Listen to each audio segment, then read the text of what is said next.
피곤한가? 몸이 줄곧 전투 준비 태세를 유지하고 있으면 누구라도 피곤할 수밖에 없다. 그러나 이보다 더 큰 문제는 코르티솔의 장기간 과다 분비로 건강이 악화될 수 있다는 점이다. 아래의 10개 문항을 통해 평소 자신의 몸에서 코르티솔이 과다 분비되고 있는지를 점검해보자. 1. 온종일 기운이 없다가 잠을 자야 할 시간에는 도리어 정신이 또렷해져 잠이 오지 않는다. 어렵사리 잠을 청해도 다음날 일어나면 몸이 개운하지 않다. 2. 쉽게 피로를 느끼며 8시간 정도 수면을 취해도 피곤함이 가시지 않는다. 3. 평소 감기에 잘 걸리고 주변 사람에게 잘 옮기도 한다. 4. 왠지 고열량의 간식이나 인스턴트 음식이 당긴다. 5. 먹는 양을 줄였는데도 자꾸 살이 찌고 특히 허리둘레가 증가한다. 6. 항상 등허리가 쑤시고 두통이 잦다. 7. 자주 배앓이나 위 식도 역류 등 소화불량 증상이 나타난다. 8. 성욕이 크게 감퇴했으며 자신이 섹시하지 않다는 생각이 든다. 9. 자주 불안감에 휩싸이며 부정적인 생각이 든다. 10. 전에는 성격이 좋았는데 요즘은 부쩍 화가 늘었다. 이 중 자신의 상황과 부합하는 항목이 3개 이상이면 마땅히 건강에 주의를 기울여야 하는 상태이며 5개 이상이면 이미 심각한 상태라고 할 수 있다. 스트레스로 말미암은 위기를 직시하라. 최근 연구를 통해 성인의 뇌도 환경의 영향을 받아 변화할 수 있을 만큼 신경 가소성이 매우 높다는 사실이 증명되었다.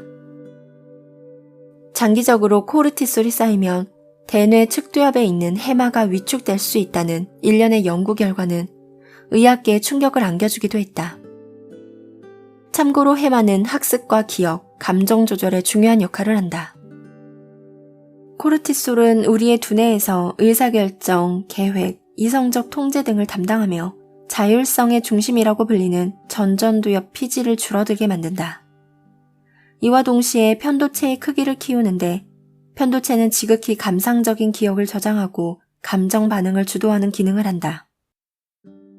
이러한 효과들이 한데 뒤섞이면 감정 조절이 어려워져 비이성적이고 감정적인 반응을 쉬이 보이게 된다. 그런 까닭에 홧김에 하지 말아야 할 말을 하고 해서는 안 될 충동적인 결정을 내리며 대수롭지 않은 사소한 일을 큰일로 만드는 것이다. 도미노가 넘어지는 소리가 들리는가? 이것이 바로 설상가상이다. 코르티솔 수치를 낮추는 방법. 어쩌면 현대인의 수많은 병은 모두 코르티솔이 야기한 것일지도 모른다. 그렇다면 어떻게 해야 코르티솔 수치를 낮출 수 있을까? 내가 추천하는 방법은 다음과 같다. 충분한 수면 취하기. 수면 시간이 6시간 미만이면 8시간 수면을 취했을 때와 비교해 혈액 속 코르티솔의 함량이 배가 된다. 그러니 잠을 그렇게 많이 잘 필요가 없다고 생각하더라도 피곤할 때는 10분이라도 잠깐 눈을 붙이는 게 좋다. 짧은 낮잠도 코르티솔의 수치를 낮추는데 매우 효과적이기 때문이다. 전분 섭취 줄이기.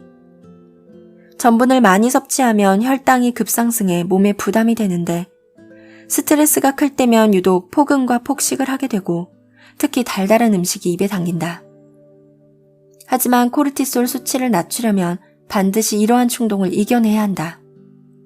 그러니 다양한 음식을 골고루 조금씩 먹는다는 원칙 하에 견과류나 채소, 지방질이 없는 살코기의 섭취를 늘리고 과일로 단 음식을 대체해보자. 오메가3나 비타민C, B군을 보충하는 것도 도움이 된다. 적당히 운동하기. 일주일에 3에서 5회 정도 운동을 하면 코르티솔이 우리에게 미치는 영향을 효과적으로 제어할 수 있다. 물론 그렇다고 고강도의 운동을 할 필요는 없다.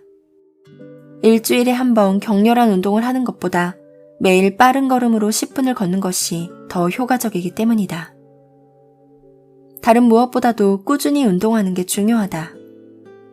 꾸준한 운동이 습관이 되면 다른 좋은 습관을 들이기도 한결 수월해지니 과감하게 자신의 시간을 투자해보라.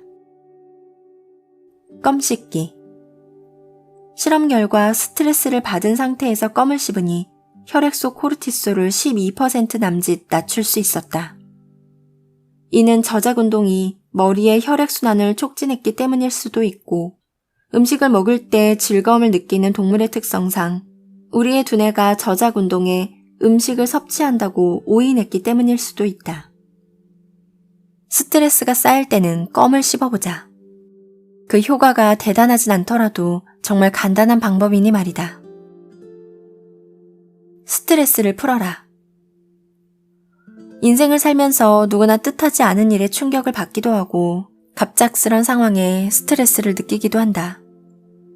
물론 스트레스는 우리의 투지를 불러일으키기도 하지만 문제를 제때 해결하지 못하고 계속 마음에 담아두면 지속적인 스트레스가 오히려 걸림돌이 된다.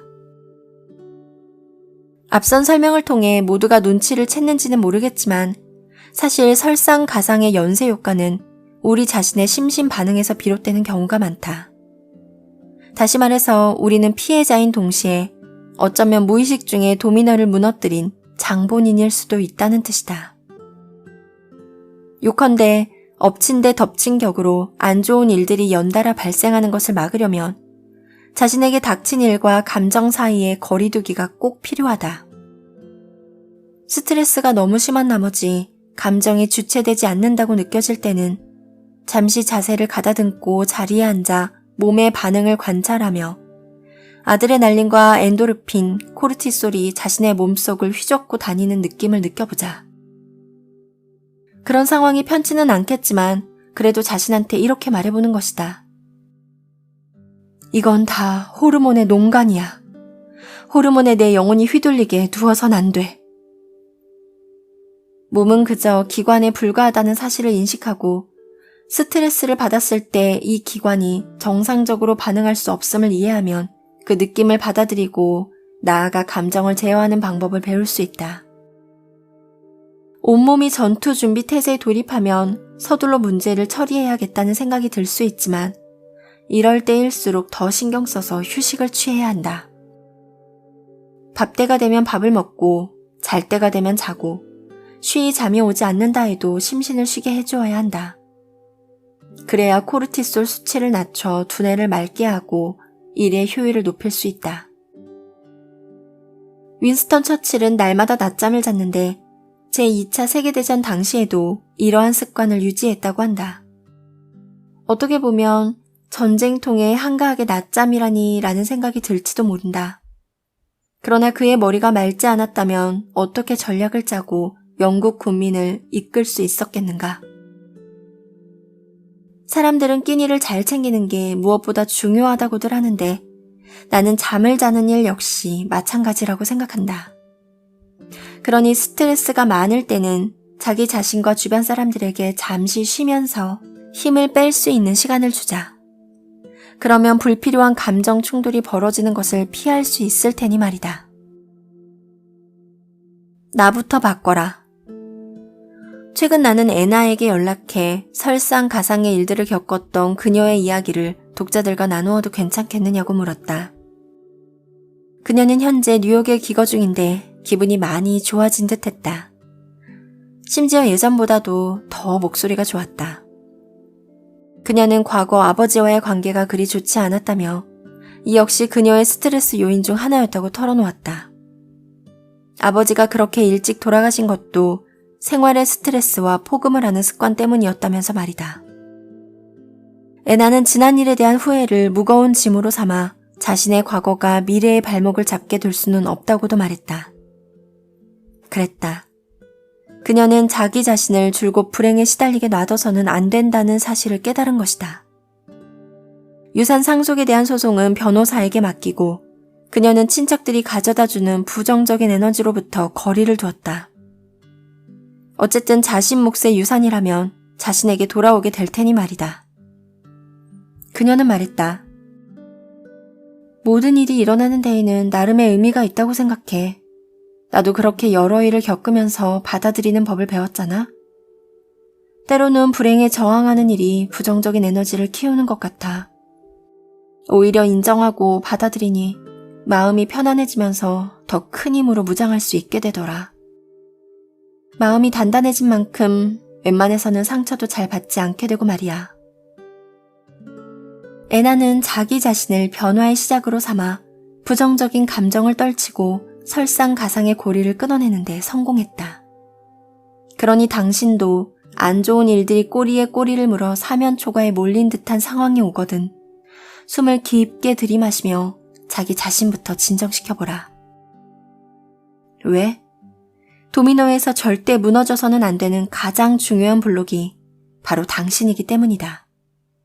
부디 코르티솔이 전전두엽 피지를 줄어들게 만들기 전에 서둘러 스트레스를 완화할 방법을 찾길 바란다.